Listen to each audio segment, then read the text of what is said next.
Jalan-jalan ke pasar Jumat, pulangnya ketemu bebek. Kalau video ini bermanfaat, jangan lupa buat disubrek.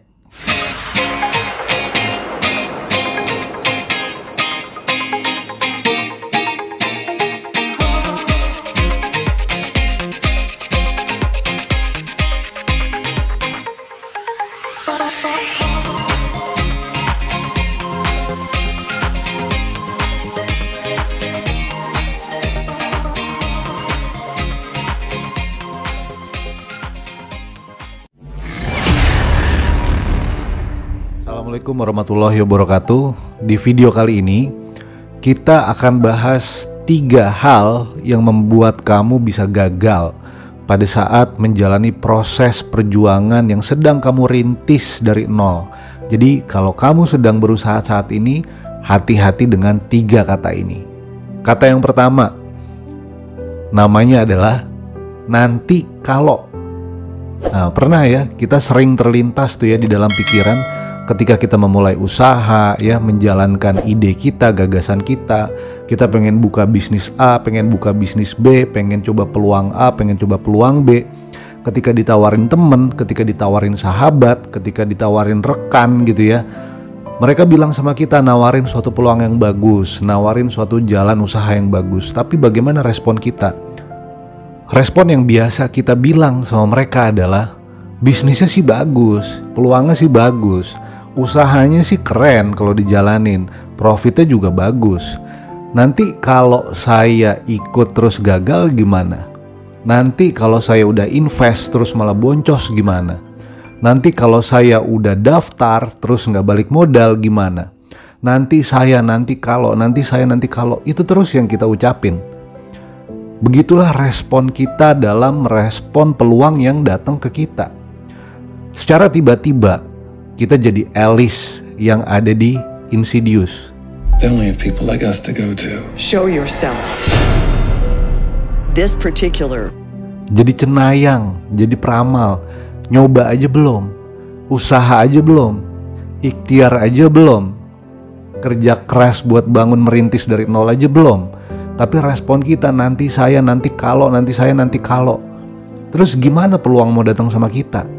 Gimana kita mau berhasil kalau pikiran kita selalu dipenuhi dengan kata nanti kalau. Padahal buat berhasil teman-teman, itu nggak bisa kita bilang nanti.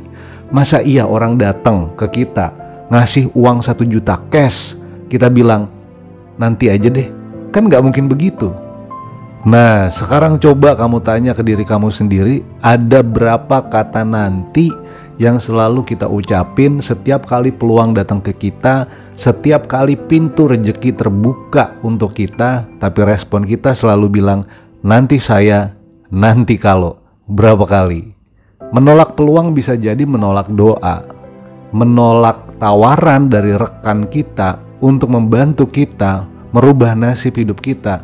Bisa jadi kita menolak jawaban dari doa kita sendiri. Ada berapa banyak doa yang kita panjatkan ya ke Tuhan untuk bisa merubah nasib, merubah hidup, supaya sejahtera, supaya kaya raya. Tapi setiap kali tanda-tanda itu datang, kita selalu tolak. Kita bilang nanti saya, nanti kalau. Terus kita mau gimana kawan? Yang kedua itu kata ketika ada orang ya nawarin peluang usaha, nawarin pintu rejeki, nawarin bantuan untuk bisa merubah kehidupan kita jadi lebih baik. Tapi ketika ditawarin salah satu peluang usaha, respon kita berbeda. Bukan nanti saya, bukan nanti kalau. Tapi ini lebih keren. Responnya adalah, saya kan orang psikologi, saya kan trainer, saya kan orang biologi, saya kan orang kimia, saya kan orang fisika, saya kan lulusan matematika, saya kan lulusan statistik. Terus kenapa? Kalau kita lulusan psikologi terus nggak bisa, emang nggak berhasil. Kalau kita lulusan ekonomi emangnya nggak layak jadi pengusaha. Nah, coba kamu flashback, ada berapa kali ketika tawaran itu datang kita bilang saya kan membela gengsi. Padahal teman-teman, orang-orang yang berhasil di luar sana gitu ya, kita bisa baca deh di media-media online, kita bisa baca di artikel, kita bisa lihat juga di YouTube channel-channel dari orang-orang yang sudah berhasil. Begitu banyak orang-orang yang berhasil pada saat masa pandemi. Sebelumnya mereka manajer, sebelumnya mereka asmen, sebelumnya mereka vice president. Tapi ketika di PHK, ketika mereka kehilangan pekerjaannya, mereka mulai jualan, mereka buka usaha, mereka merintis bisnis dari nol. Lalu mereka berhasil. Ada yang kayak dadakan karena jualan masker, ada yang kayak dadakan karena jualan hand sanitizer, ada yang kayak dadakan karena jualan suplemen. Jadi kenapa harus kita bilang saya kan anak biologi, saya kan trainer, saya kan orang psikologi? Terus kenapa kalau gitu? Padahal ya, orang lulusan psikologi nggak harus jadi psikolog. Orang lulusan matematika nggak harus berhasil jadi matematikawan. Orang yang berhasil di bidang bisnis, lulusan ekonomi, nggak harus jadi ekonom. Jadi semua tergantung kita, teman-teman. Ilmu yang kita dapatkan di kampus, ilmu yang kita dapatkan di universitas, itu tergantung bagaimana kita bisa mengolah ilmu tersebut. Pertanyaannya adalah seberapa besar kita mau membuka diri kita dalam menerima peluang. Karena mereka-mereka yang kaya dadakan karena pandemi, jualan masker, jualan produk kesehatan, jualan suplemen, mereka nggak punya basic jualan, mereka nggak punya basic bisnis sebelumnya. Mereka hanya memanfaatkan peluang, memanfaatkan kesempatan, membaca situasi, melihat kondisi. Tapi kenapa kita terlalu sering untuk membela gengsi? Padahal kita hidup di Jakarta terutama ya, ketika kita bela gengsi ya kita nggak dapat nasi. Nah itu yang perlu kita tanyakan ke diri kita masing-masing. Seberapa banyak kita selalu bilang saya kan, nah gitu ya. Jadi harus hati-hati teman-teman. Jangan sampai kegagalan itu datang hanya gara-gara saya kan.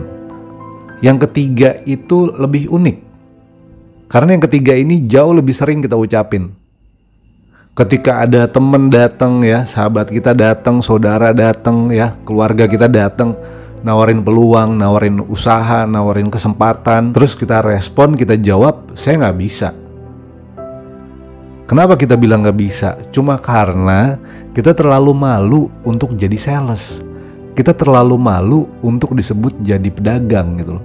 Kita terlalu malu untuk melakukan transaksi jual beli.